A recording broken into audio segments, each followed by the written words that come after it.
We're going to transition from an informal definition of a limit to a formal definition of a limit. And when we talk about the definition of a limit, we really mean the limit of a function.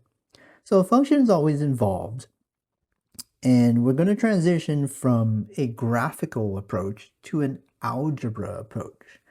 Okay, you still need to have an idea of graphs because the formal definition involves the measurement of distances, and the way we indicate distances is using absolute value. All right, our objectives is to gain some understanding of the formal definition of a limit, especially the limit of a function, prove finite limits using this definition, and that really means writing formal proofs using the definition for a linear function. Our examples today is primarily on linear functions. As soon as we go beyond linear functions, these proofs get a little bit more intricate, and they actually vary in the amount of sentences.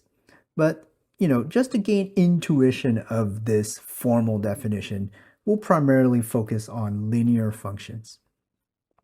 Here is the formal definition.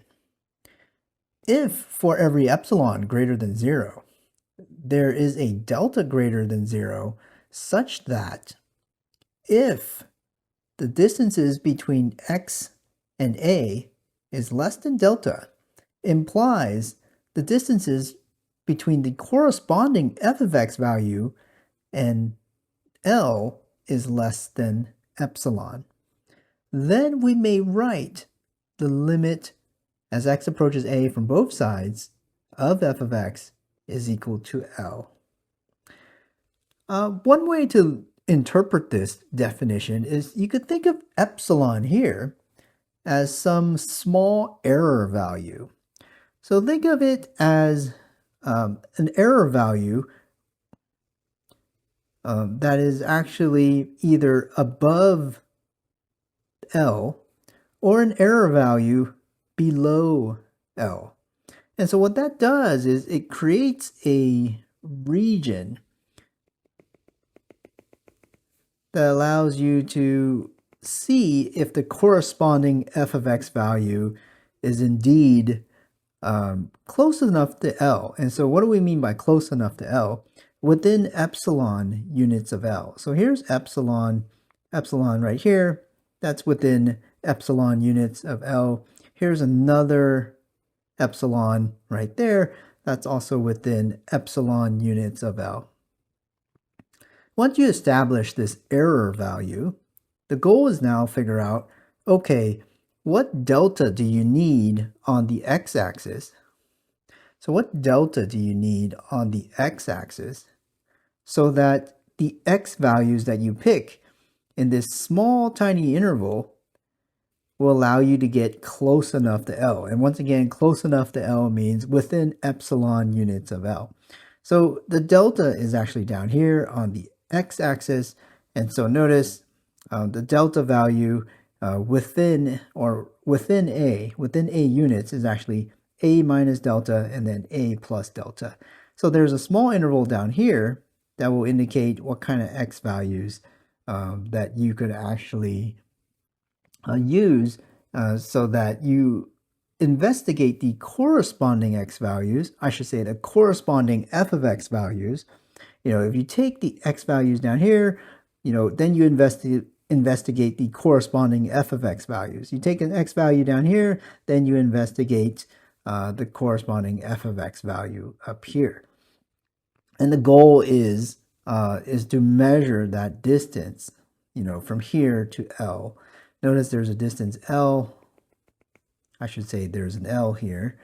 And then you're trying to measure the distance between this f of x value and L and see if it's within epsilon units from L. Now that's pretty sophisticated because there's a lot of things going on. One way to still get a better idea of this formal definition is actually look at some graphs. And of course, there are scientific calculators that will get you that. But an online calculator like Desmos will allow you to play a game where you start with epsilon and see if you could find such a delta that will work. But we're going to actually just dive into that example, or dive into this specific example where the formal definition will work for linear functions. But writing the proof, or writing that the limit actually exists for a linear function, requires some very specific procedures. And one way to guide you through this is I have actually established a 4-sentence template for writing epsilon delta proofs for the functions of the form f of x equals mx plus b. So the first sentence is actually establish any kind of error value, and we often call this epsilon. So the first sentence will always say, given epsilon greater than 0. The second sentence will say, let delta equal this specific number, or the specific real number. And this delta, you will have to investigate early on and try to find out what it is. Once you establish this delta, your third sentence will just say, well, if the distances between x's and the number a is less than this delta, then we use algebra and show all the necessary algebra steps to show that the distance between the corresponding f of x value and L is actually going to be less than the error value, which we call epsilon. So once again, if you use such a delta, then you use algebra to show that the distance between the corresponding f of x value and L will eventually be less than epsilon. Once you establish that, okay, once you showed all the algebra in step 4, then we will actually make a final conclusion, your fourth sentence of the proof. Therefore, the limit as x approaches a from both sides of f of x is indeed L. Keep in mind there are only 2 variables, but they are changing. So your first variable is your independent variable, which is x, and your second variable is your dependent variable, which is f of x. So there's going to be a lot of x values and f of x values. Even in the picture above, I've only labeled 2 x values, but in reality, there's an infinite number of x values in this interval, and that will have an infinite number of corresponding f of x values up here. Why don't we get started? Why don't we look at a linear function? Oh, actually, I take that back. Before we look at a linear function, you probably need to recap what these absolute values mean. Okay, the absolute value of x minus a, right here, the absolute value of x minus a less than delta really means this inequality. It's a 3-part inequality where you see negative delta is one part, the middle part is x minus a, the right part is delta.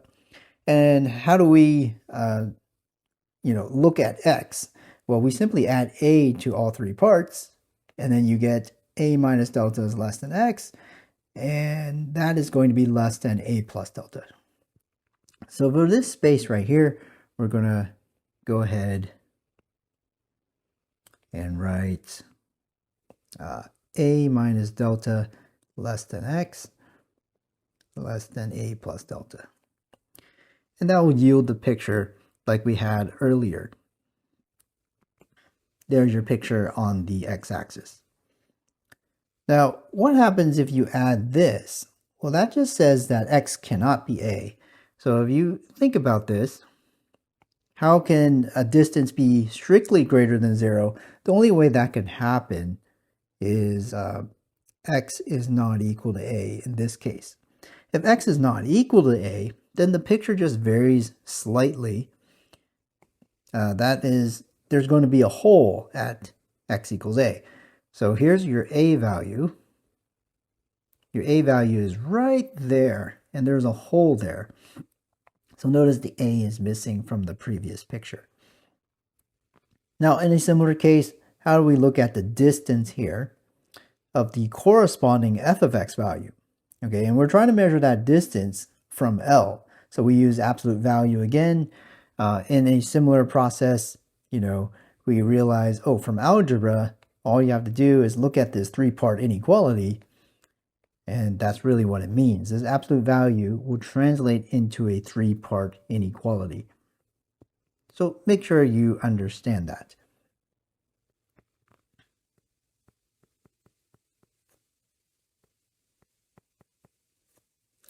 Some useful properties that we'll need. We need some properties from real numbers. We're going to need this property from real numbers and this property from real numbers. And that will help us figure out the proof for our first example. Now, there's a solution there, but I'm actually going to erase this and start all over. I'm going to pretend I don't know any of this.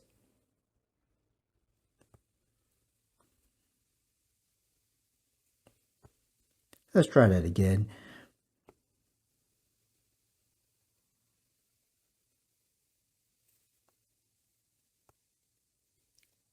I'm going to delete this. I'm going to delete this as well. I'm going to start all over because I definitely want you to see the thought process through these formal proofs. So there is a linear function. Okay, the function here is 4x minus 5, and it's definitely a polynomial. So you probably can evaluate this, take x as x approaches 3 from both sides. You will believe that this will eventually approach 12 minus 5, which should approach 7. All right, but we're not going to use a graphical approach. Instead, we're going to use algebra. Okay, we're going to do this with absolute values and distances and inequalities. All right, the goal here is start with epsilon and then you search for delta. The way you do this is actually you take a separate sheet of paper, or maybe divide your paper in such a way where you have two large columns and set up an aside column. And my aside is usually off to the right. This is going to be a very, very important scratch work. This is actually scratch work that is required. It's almost like think work. I wouldn't call it scratch work. Why don't we call it think work? Because you have to think ahead, or in some ways you're thinking backwards. You're trying to draw a conclusion. Okay, you're trying to draw a conclusion where, what can we do if we start with epsilon? What delta are you going to use? So you got to remember, off to the side, you're always going to say, okay, epsilon is going to be greater than 0. And then we want to eventually look at this. We want to investigate the distance between the corresponding f of x value and L. Now, in this problem, you can see that L is 7. Okay, the function is what? 4x minus 5. And what is A? A is equal to 3. All right, let's go ahead and simplify this expression.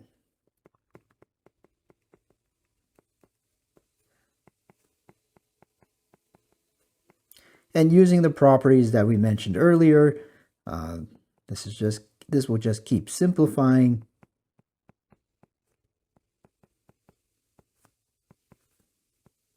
And then we get to a spot right here. We have 4 times the absolute value of x minus 3. Now this is a very, very crucial step because the goal here is to make this less than something. We want this less than 4.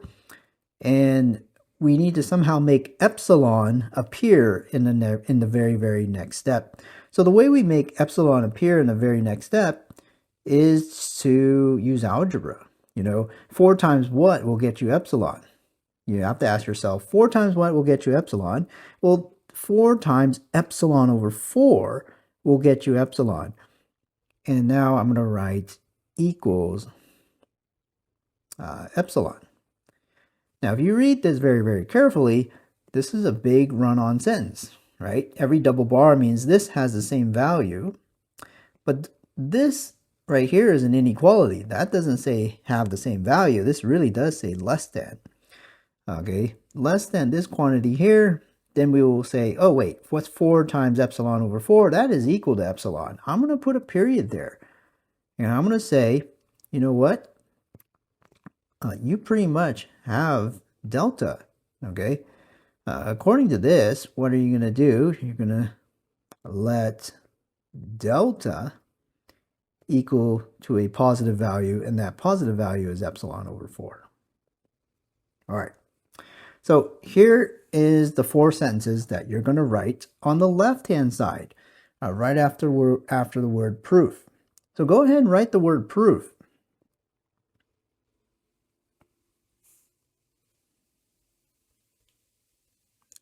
First sentence is, given epsilon greater than 0. Second sentence is, we need to choose delta, or we're going to let delta be something. We're going to let delta equal epsilon over 4.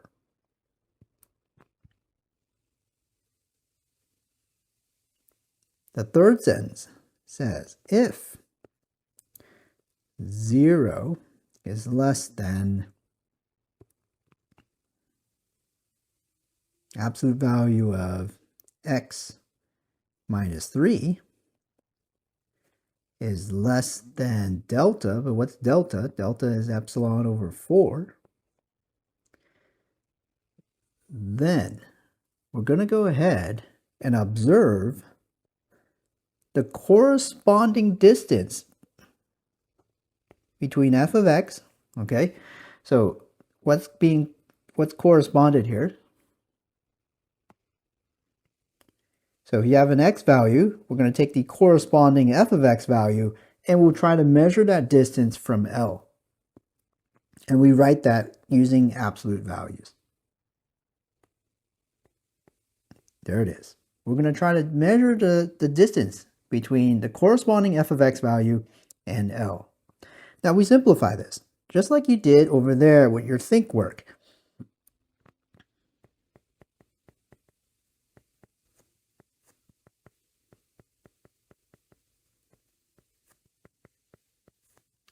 And then you get to a crucial step right here.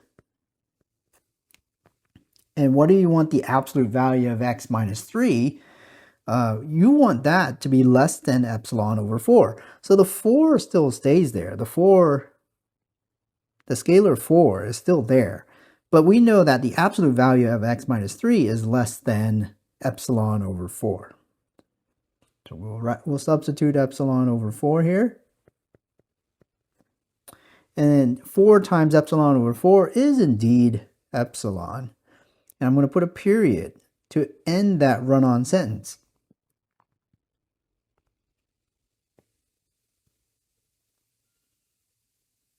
Okay.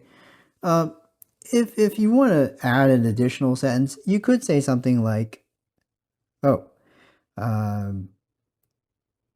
actually, I wouldn't add an additional sentence. I'll just recap what you have. If you have this, then we may observe that the distance between the corresponding f of x value and L will indeed be less than what? It'll be less than epsilon. And that is the conclusion of the formal definition of a limit. Well, it's almost a conclusion. It's the second to last sentence. So the very, very last sentence, all we have to say is, therefore, we do, in fact, have a limit, and it does exist. And that limit is going to exist as 7. And that ends your proof. Now your goal is to do some think work for the next 2 or 3 examples and try this yourself. So try to do this one, try to mimic the steps here. What you're trying to do here is actually not graph the linear function, but use algebra to calculate the distances, and then use absolute values, use inequalities, and you have to come up with the number delta.